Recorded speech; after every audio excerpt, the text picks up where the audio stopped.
Super, donc on va commencer officiellement le webinaire d'aujourd'hui. Vous êtes nombreux aujourd'hui pour participer à ce webinaire-là. Ça fait vraiment plaisir de voir que le contenu qu'on apporte intéresse plusieurs personnes. Donc, comme vous savez, aujourd'hui, on va vraiment aborder la cyberintimidation en contexte sportif. C'est sûr qu'on va on va s'intéresser beaucoup à l'environnement en contexte scolaire. On a beaucoup de clients dans ce domaine-là aussi. Mais on va aussi s'attarder aussi à l'association sportive. Donc, ce sont évidemment les deux contextes sportifs au Québec. Avant de commencer, je vais prendre le temps de me présenter. Je m'appelle Frédéric Campeau. Je suis chef de produit chez mon club sportif depuis environ 2 ans et demi, je dirais. Comme vous pouvez le voir avec mes différentes études, je ne me présente pas ici comme une experte en cyberintimidation, loin de là. Donc, ce n'est pas mon champ d'expertise. Par contre, c'est vrai que j'ai moi-même été entraîneur, j'ai été athlète pendant plusieurs années et j'ai fait des études dans le domaine du système sportif au Québec. Donc, j'ai quand même certaines idées aussi, certaines réalités que j'ai vécues moi-même qui m'amènent à avoir un regard un peu plus critique aussi sur ce que je vais vous présenter aujourd'hui. Mais tout de même, c'est à se rappeler que je ne suis pas une experte en cyberintimidation quand même. Donc, aujourd'hui, mon objectif, justement, c'est quoi? J'espère, en fait, vous amener à comprendre un peu plus c'est quoi la cyberintimidation, comment on peut l'identifier aussi quand ça arrive, et finalement d'être capable d'instaurer, en fait, un plan pour en faire la prévention et la gestion. Donc, mon objectif, c'est vraiment de faire une synthèse des recherches et des lectures que j'ai faites, les études sur le domaine, pour vous aider à avoir une idée un peu plus claire de ce que c'est la cyberintimidation. Donc, de façon plus granulaire, je dirais plus spécifique, donc on va aborder les définitions, certaines statistiques aussi par rapport à ça, les conséquences qu'on a sur les victimes, mais aussi sur les agresseurs. On va parler aussi de la prévention et finalement, on va terminer avec une solution un petit peu plus spécifique avec notre logiciel qui est Mon Club Sportif.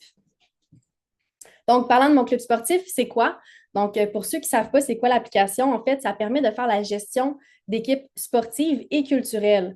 Comme je disais tantôt, dans différentes écoles secondaires. Donc, en ce moment, on est dans plus de 160 écoles au Québec.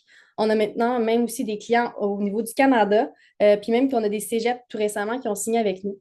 Donc, on parle de plus de 400 000 utilisateurs quotidiens. Et mon club sportif, oui, on s'intéresse à la gestion, on veut optimiser la gestion des équipes dans ce sens, mais on a aussi beaucoup à cœur la santé et la sécurité des jeunes.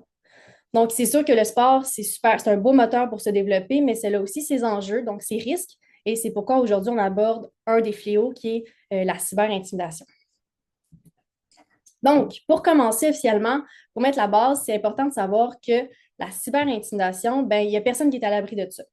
Comme on peut voir à l'écran, il y a 3 dynamiques qui peuvent arriver. Donc, la cyberintimidation d'un adulte envers un enfant. Donc, aujourd'hui, c'est vraiment plus ça qu'on va aborder ensemble. Mais on va aussi toucher à la cyberintimidation qui est vécue entre deux enfants. Puis, il y a aussi une autre réalité qui est l'enfant envers l'adulte, qu'on parle beaucoup moins, mais qui est quand même aussi une réalité qui existe.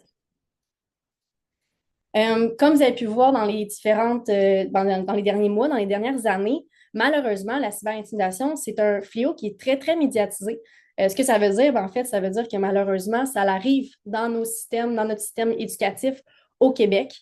Donc, c'est vraiment un fléau qui arrive couramment, malheureusement.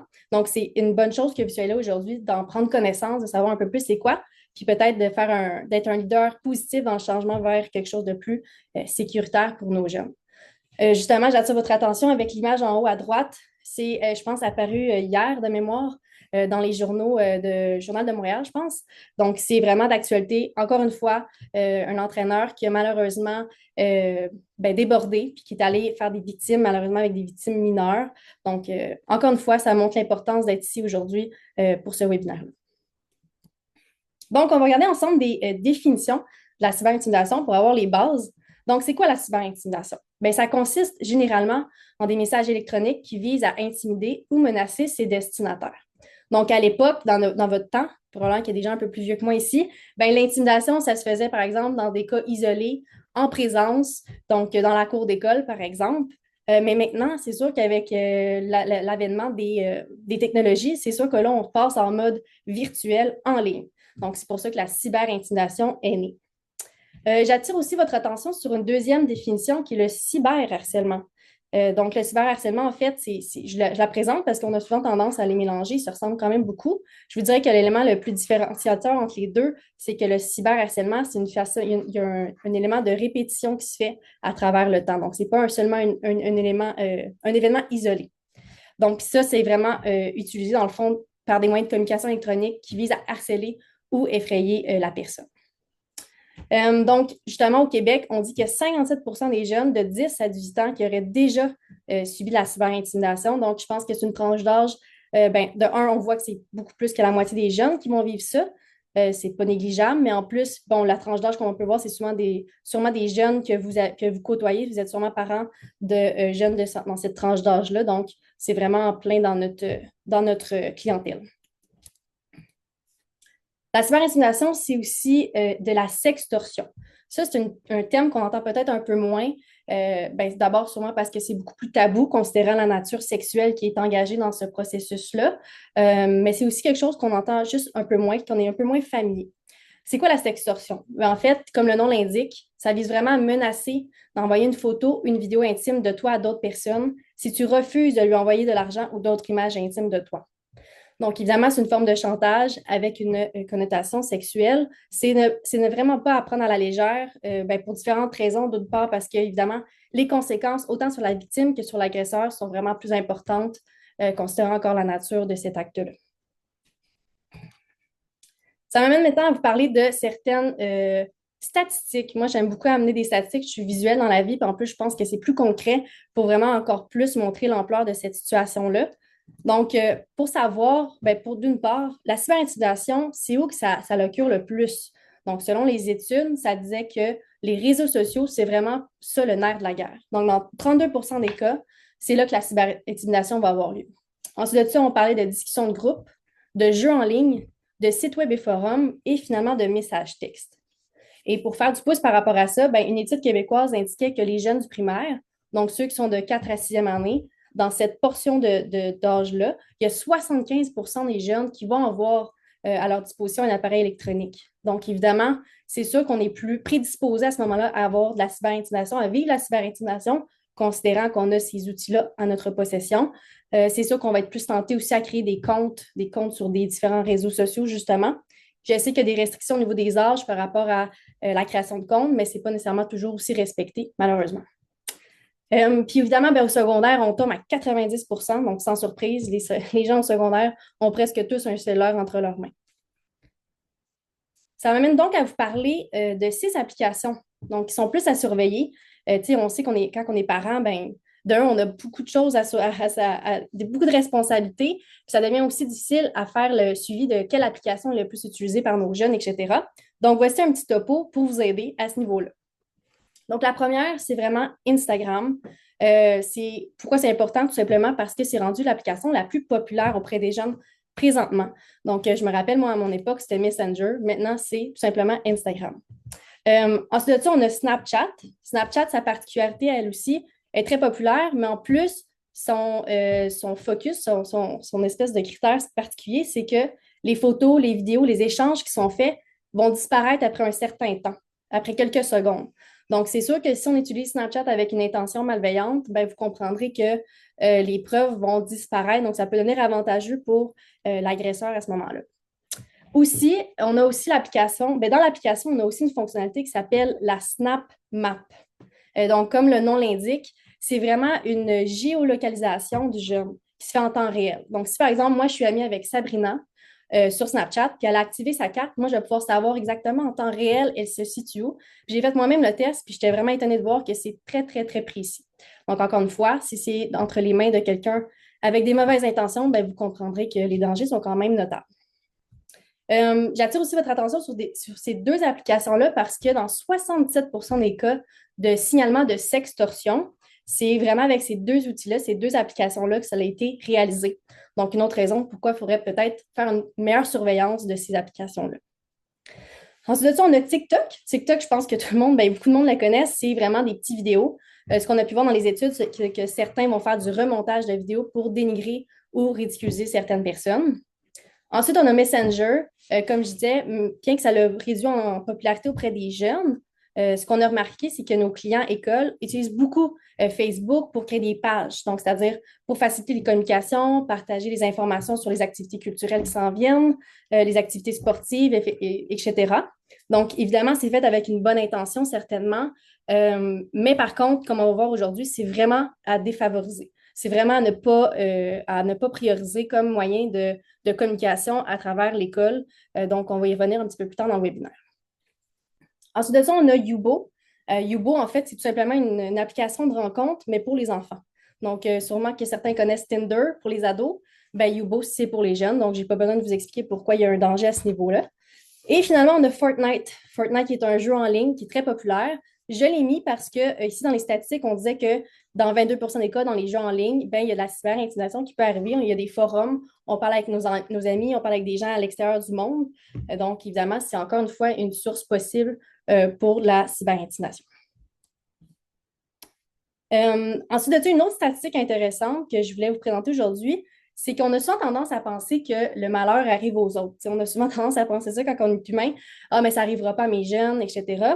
Pourtant, dans 52% des cas au Canada, l'enfant qui va vivre la cyberintimidation va connaître son agresseur. Donc, c'est vraiment quelque chose qui est plus proche de ce qu'on pourrait penser. Puis ça renchérit le fait de comme, encourager une meilleure protection, un meilleur encadrement dans l'environnement immédiat de l'équipe sportive de l'école. J'en profite aussi pour vous dire, j'ai peut-être pas dit au début du webinaire, mais si vous avez des questions, n'hésitez pas à les mettre dans le chat. Moi, à la fin du webinaire, je vais pouvoir y répondre, puis on va pouvoir discuter ensemble de tout ça. Donc, ça m'amène à se demander, mais pourquoi est-ce que la cyberintimidation, c'est un danger plus spécifiquement dans nos équipes sportives scolaires ou dans nos équipes sportives civiles? Donc, j'ai ici 6 bonnes raisons à vous présenter. Donc, la première, ben, comme vous savez, on fait face à une pénurie de main-d'œuvre et évidemment, le système scolaire, le système éducatif n'est pas du tout, ben, il est victime lui aussi. Et donc, l'embauche des chefs, des entraîneurs est aussi difficile. En ce moment, ce qu'on a pu voir comme stratégie qui est employée par les écoles, c'est qu'ils vont aller repêcher leurs anciens athlètes qui sont maintenant peut-être au secondaire, pas au secondaire, mais au cégep ou à l'université. Donc, c'est des jeunes qui sont quand même assez jeunes, c'est-à-dire qui ont peut-être 22, 23 ans, qui vont entraîner des jeunes de 14, 16, 15 ans. Donc, l'âge est beaucoup plus, la différence d'âge est beaucoup plus petite. Et donc, ça peut peut-être favoriser, ben, ça peut être plus difficile peut-être d'avoir des limites entre la relation entre les deux plutôt que si on avait, par exemple, une entraîneur qui avait peut-être 50 ans, par exemple. Donc, ça, c'est le premier point. Le deuxième point, c'est l'environnement sportif qui est tout simplement plus à risque. Donc, si évidemment, on compare une classe scolaire, une classe d'école, où est-ce qu'on a un enseignant dans une pièce, dans un local fermé, c'est beaucoup plus facile de faire la gestion, de savoir qu'est-ce qui se passe. Mais quand on est dans un environnement sportif, là, on parle d'un environnement qui est beaucoup plus dynamique. Donc, on parle de vestiaire, on parle de covoiturage, de voyagement dans des hôtels, des chambres d'hôtel, etc. Donc, c'est beaucoup plus difficile à ce moment-là de garder le cap sur ce qui se passe entre tout le monde. En troisième point, on a les conversations un à un. Donc, ça fait référence à l'utilisation de Messenger, comme je parlais tout à l'heure, qui est quand même très utilisé en ce moment comme technique pour échanger entre l'entraîneur et les athlètes pour faciliter la communication pour les différentes activités de l'équipe. Ce qui arrive avec ça, c'est que en ce moment, si moi je discute avec mon entraîneur sur Messenger, il n'y a personne qui peut voir ce qui est échangé parce que c'est des communications privées. Donc, ça, non seulement ça l'enfreint la règle de deux, mais en plus, il n'y a personne qui est au courant de ce qui s'échange. Donc, évidemment, c'est beaucoup plus facile d'avoir des débordements à ce niveau-là. Comme quatrième point, on a aussi le pouvoir d'autorité. Donc, moi-même, ayant été entraîneur et athlète pendant plusieurs années, je sais on a un grand sentiment d'appartenance, une grande fierté à notre équipe. Puis notre entraîneur peut souvent devenir un modèle pour nous. Puis on a des grandes relations, on peut développer des bonnes relations avec notre entraîneur. Mais malheureusement, quand on a des bonnes relations, ben, des relations assez puissantes, puis que l'entraîneur a des mauvaises intentions, ce pouvoir d'autorité-là peut devenir une vulnérabilité pour l'athlète, malheureusement. Donc, ça aussi, c'est un autre élément. Comme quatrième point, on a ensuite le mélange entre la vie personnelle et sportive, qui est un point très, très intéressant à retenir aujourd'hui, qui est encore relié à l'utilisation de réseaux sociaux comme Instagram ou Messenger, justement. Ou est-ce que ça arrive souvent? Donc, on l'a souvent entendu dire, les entraîneurs sont comme « Ah, mais moi, c'est plus facile, parler avec mes jeunes. Ils sont tous déjà sur Instagram de toute façon ou sur Messenger. » Donc, c'est pour ça que j'utilise ça, parce que la communication est plus facile. On peut comprendre l'avantage. Par contre, le danger là-dedans, c'est qu'on mélange justement la vie personnelle et sportive du jeune. Donc, ce n'est pas nécessairement quelque chose qu'on souhaite. Ce qu'on a pu voir dans les études, c'est que des fois, il y a une planification rigide de la vie personnelle qui peut être exécutée de l'entraîneur envers l'athlète. On peut aussi imposer un certain nombre de restrictions qui peuvent accroître son pouvoir, donc le pouvoir de l'entraîneur sur son athlète. Donc, ce n'est pas tout à fait favorable. Et finalement, comme sixième point, on a l'information numérique qui est reproductible à l'infini. Donc, on a peut-être tendance à l'oublier, mais tout ce qui se passe sur Internet va sûrement rester sur Internet. C'est très difficile de retirer ces éléments-là. Donc, s'il y a des trucs qui peuvent atteindre à ta personne, ben, ça va rester, ça va être périn dans le temps. Donc, c'est vraiment pas négligeable à considérer. Donc, ça m'amène à vous parler des conséquences. Puis là, je vais parler un peu plus des conséquences sur la victime ici dans cette diapositive-là. Donc, vous comprendrez évidemment que quelqu'un qui vit de la cyberintimidation, c'est rien de positif. Ça va avoir des impacts sur sa vie sociale, sur ses études, sur son équilibre psychologique en général. J'ai mis à gauche différentes conséquences. Puis à droite, je vais attirer votre attention sur l'espèce de diagramme. Je trouvais ça quand même intéressant d'aborder l'espèce de cycle dans lequel la victime peut être embarquée. Évidemment, c'est pas tout le monde qui va vivre la même chose, tout le monde est différent. On vit tous des actes de cyberintimidation aussi différents, qui ont des niveaux aussi de sévérité différents. Donc, évidemment, c'est à prendre avec un grain de sel, c'est-à-dire que c'est pas tout le monde qui va exactement vivre ça. Mais c'est quand même intéressant à regarder. Donc, le premier élément, c'est quoi? C'est l'acte de cyberintimidation qui va être vécu, évidemment. Ensuite de ça, on peut tomber dans une phase de dépression, une faible estime de soi. Il va y avoir une distanciation puis une solitude qui va se faire vivre. Et finalement, on peut aussi avoir une perception de l'école comme n'étant pas sûre, parce que c'est sûr que si on est un étudiant, on est un élève, on est dans notre équipe sportive, dans un cadre scolaire, on fait confiance à ces personnes-là qu'on appréciait. Puis finalement, ils font exactement l'inverse. Ils viennent casser en fait la protection puis la sécurité qu'ils devaient avoir envers nous. C'est sûr que l'enfant se retrouve à être pas mal déstabilisé, du moins. Donc, la perception de l'école devient évidemment négative. Donc, évidemment, ça peut favoriser un absentéisme, des mauvaises notes, tout simplement parce qu'on n'est pas du tout disposé à faire ça, à étudier. Puis finalement, malheureusement, on peut se rendre jusqu'à des pensées suicidaires. Maintenant, ici, dans cette diapositive-là, je vais m'attarder plus aux conséquences sur l'agresseur. Puis ce que je trouve pertinent ici, c'est qu'on a souvent tendance à penser que, bon, mais mon jeune, il est mineur, fait que de toute façon, les risques et les conséquences sont moindres parce que justement, il ne sera pas enfermé, etc., etc. Ça, c'est souvent un réflexe qu'on a. Moi, la première. Puis quand j'ai vu ça, puis on m'a partagé ces informations-là, j'étais quand même plutôt surprise. Ce qui est important à savoir, c'est que on est au Québec, c'est l'âge 12 ans, c'est l'âge judiciable. Donc, ça veut dire qu'il y a des conséquences sur la personne, l'enfant, en fait, qui est l'agresseur dans cette situation-là. Tantôt, on parlait de sextorsion, on parlait de l'aspect plus sexuel dans un cas de cyberintimidation. On a déjà entendu parler de distribution de pornographie juvénile. On entend souvent ça au niveau des adultes, mais une chose à retenir, c'est que ça peut être aussi vrai pour un mineur qui dispose de ce genre de médias-là dans son téléphone, par exemple. Donc, c'est important à se rappeler puis à considérer aussi. Donc, par exemple, ce que ça veut dire, c'est qu'un adolescent mineur peut être accusé, il peut recevoir une peine, il peut être poursuivi devant les tribunaux civils, puis il peut devoir verser une somme d'argent à la victime. Encore une fois, dans les détails, je ne pourrais pas m'avancer davantage parce que je ne suis pas une spécialiste dans ce domaine-là, ni avocate, mais c'est tout de même des informations qui sont véridiques là, en ce sens-là. D'ailleurs, j'attire votre attention sur la statistique qui indique que plus de la moitié des enfants dans le monde, c'est-à-dire 53%, ont admis avoir commis un ou plusieurs actes de cyberintimidation. Donc, les enfants, malheureusement, ne sont pas tous gentils. Puis, ce n'est pas nécessairement juste les adultes qui peuvent faire ce genre de comportement-là, les enfants également. Donc, comme parent, je vous avoue que ça serait important aussi d'en profiter pour en parler à son enfant de ces conséquences-là. Donc, voilà pour ça. Ensuite de ça, ça m'amène aussi à vous parler au niveau de la responsabilité de l'école. Donc là, vous êtes peut-être une direction, vous êtes peut-être une personne qui dirige une école ou une équipe, une association, puis vous dites, mais moi, j'interviens quand? Puis jusqu'à où je vais pour intervenir dans ce genre de situation-là, considérant que ça se fait en ligne. Donc, ce n'est pas nécessairement sur mon territoire, si on peut dire. Donc, ce n'est pas nécessairement dans ma classe ou dans ma cour d'école. Donc, c'est quand que moi, j'interviens. Donc, selon la jurisprudence, ça dit que les situations suivantes, les quatre ici que je vais vous présenter, permettent à l'école d'intervenir quant aux paroles qui sont dites à l'extérieur de l'établissement d'enseignement par les élèves. Donc, la première, c'est si ça empiète de façon significative sur l'apprentissage. La seconde, si c'est lié à l'école. Donc, ça implique, par exemple, les enseignants, les étudiants, le personnel administratif. La troisième, c'est si ça implique une activité qui est commanditée par l'école, comme le journal étudiant, les ordinateurs, les sites Internet de l'école. Puis finalement, si ça nuit à la mission générale d'enseignement.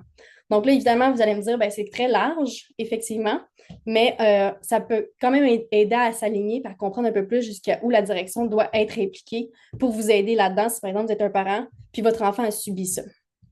D'ailleurs, à droite, j'ai mis un article, le 75.3, qui dit en fait que tout membre du personnel d'une école doit collaborer à la mise en œuvre du plan de lutte contre l'intimidation et la violence et veiller à ce qu'aucun élève de l'école à laquelle il est affecté ne soit victime d'intimidation ou de violence. Donc, c'est juste pour vous rappeler que normalement, l'école a cette responsabilité-là.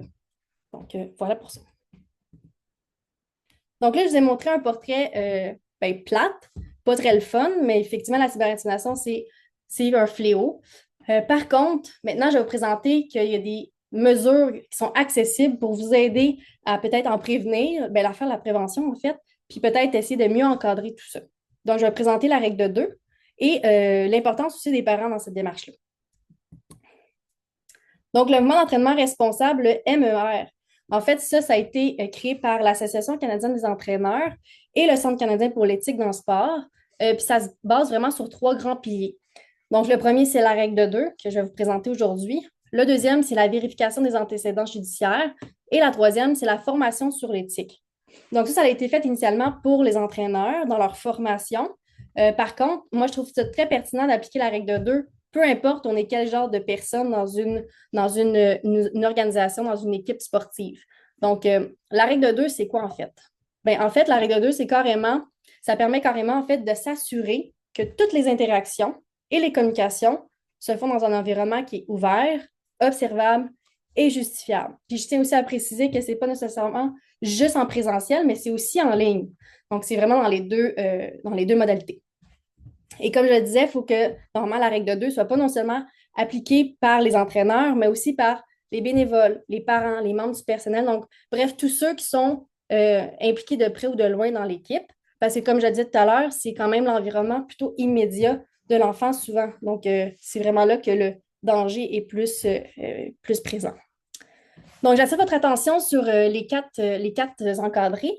Donc, le seul qui respecterait en entier la règle de 2, c'est lui en vert, évidemment. C'est quand on a deux entraîneurs qui sont formés, dont leur antécédent a été vérifié et qu'ils sont en présence d'un seul participant.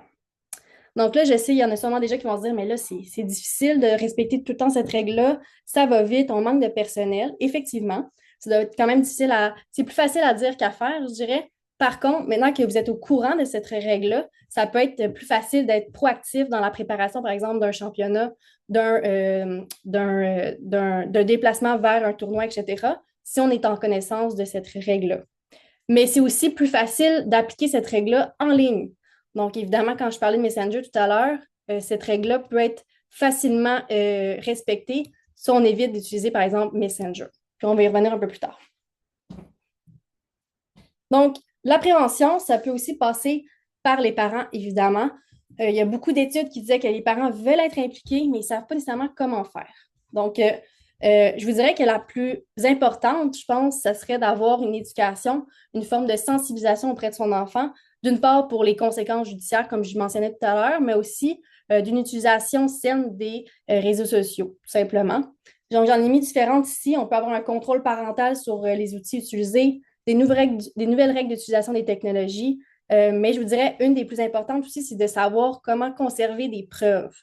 Donc, le cas où, par exemple, votre enfant serait victime de ça, ben, s'il y a eu l'automatisme de conserver des preuves, des screenshots, etc., de tout ce qui s'est dit ou fait, ben, ça va être important après ça, plus tard dans la démarche, si jamais il veut passer un procès, ben, pas un procès, mais déposer une plainte, etc.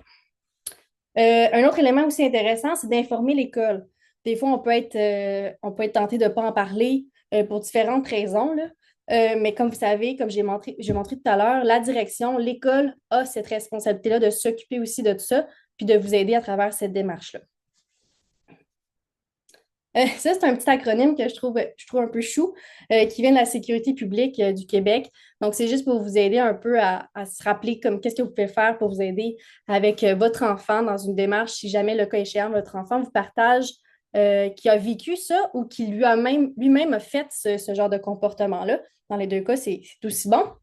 La première étape, c'est évidemment d'assurer une écoute envers son enfant. Ensuite de ça, c'est de montrer votre appui à votre enfant, puis de se porter à sa défense, évidemment. D'ouvrir les portes aux sentiments de votre enfant en les validant. Et finalement, de rechercher des ressources ensemble. Donc, peu importe la ressource des psychologues, des avocats, etc., etc. Donc, ça amène à l'intervention. Donc, qu'est-ce qu'on peut faire? Ben, c'est un peu ce que je vous disais tout à l'heure. Une des choses, c'est conserver les preuves. C'est super important. La première chose, c'est la date. Donc, on est capable d'indiquer c'est quand que le geste ou les gestes ont été commis. Ensuite de ça, c'est quoi qui s'est passé? Donc, avoir des copier-coller, par exemple, des textos, des images, etc. Puis, il faut vraiment que ce soit le plus clair et le plus précis possible. Et finalement, d'être capable, en fait, d'identifier c'est qui la personne qui est responsable, puis de dire pourquoi on dit que c'est cette personne-là qu'on voudrait reporter, dans le fond. Euh, Aussi, c'est malheureux, mais je pense que vous n'allez pas être surpris de tout ça. Il y a beaucoup d'études qui disent que les élèves craignent des conséquences éventuelles négatives si leurs pères ou leurs amis découvrent qu'ils ont rapporté un incident de ce genre-là. C'est malheureusement quelque chose qui arrive encore souvent de se sentir mal à l'aise, inconfortable par rapport à ce qu'on a vécu alors qu'on est la victime dans tout ça. Donc, les études suggèrent d'instaurer un système de signalement anonyme. C'est vraiment ça qui fonctionne le mieux. Donc, si jamais vous êtes une école, c'est une direction en ce moment ou quoi que ce soit, ben on vous favorise, vous encourage à développer ce genre de système-là à l'interne pour s'assurer que les gens qui sont victimes ou même les gens qui ont commis ce genre d'actes-là puissent le dire, puissent s'exprimer par rapport à ça. Maintenant, je suis rendue à la toute fin de ce webinaire-là, donc je vais parler un peu d'une solution concrète. Et évidemment, ça passe par notre application, mon club sportif. Donc, comme je disais tout à l'heure, Messenger, les sites, les applications comme Instagram, Snapchat, c'est beaucoup utilisé en ce moment avec des entraîneurs puis leurs athlètes pour favoriser les communications. Par contre, on n'encourage pas du tout ça pour les différentes raisons que je vous ai présentées aujourd'hui. Dans le cas de notre logiciel, notre application, on a une messagerie instantanée qui permet de vraiment encadrer, superviser et contrôler les échanges qui se font. La première chose, c'est qu'on a un droit de regard. Donc, ce que ça veut dire, c'est que comme gestionnaire, par exemple, moi, je suis responsable des sports de mon école, j'utilise mon club sportif, toutes mes équipes sont sur mon application. Ce qui est vraiment le fun, c'est que moi, je peux voir l'ensemble des conversations, des échanges qui se sont faits. Donc, si par exemple, Thomas parle avec son entraîneur, puis moi, je ne suis pas dans la conversation, je n'ai pas été invitée, je peux quand même voir la conversation puis voir ce qui s'est dit. Donc, ça permet le droit de regard, ce fameux droit de regard-là, et le respect de la règle de deux, comme je disais tout à l'heure. Un autre élément très intéressant aussi, c'est que le fait d'utiliser mon club sportif, c'est un logiciel qui est spécialisé pour le contexte sportif et scolaire de mon jeune. Donc, ça vient séparer la vie personnelle puis la vie académique, si on peut dire, de l'enfant. Donc, on n'a pas cette espèce de mélange-là entre les deux territoires que j'ai exprimé tout à l'heure. Puis aussi, on est en train de travailler pour l'améliorer encore plus. Puis on veut intégrer l'intelligence artificielle pour en faire, pour faciliter la gestion chez notre responsable des sports. Donc, si jamais des communications malveillantes qui sont observées par notre intelligence, elle va pouvoir notifier et signaler cet élément-là à notre gestionnaire qui va pouvoir intervenir plus rapidement. Mais ça, c'est un travail qui est en cours, donc ce n'est pas encore disponible. Donc, voilà ce qui met fin à le webinaire. Je ne sais pas il est quelle heure exactement. Je pense que c'est un petit peu plus long que prévu, mais si jamais il y a des questions dans le chat, on va pouvoir y répondre. Vous pouvez aussi lever votre main. Je pense qu'il y a une petite main en bas de l'écran. Puis on va pouvoir adresser les différentes questions du mieux que je peux aussi. Sachez qu'à la toute fin de la diapositive, de la présentation, j'ai mis un résumé aussi des différentes informations intéressantes et certains liens. Donc, des documents, des informations pour vous aider si jamais vous voulez davantage naviguer dans ce sujet-là.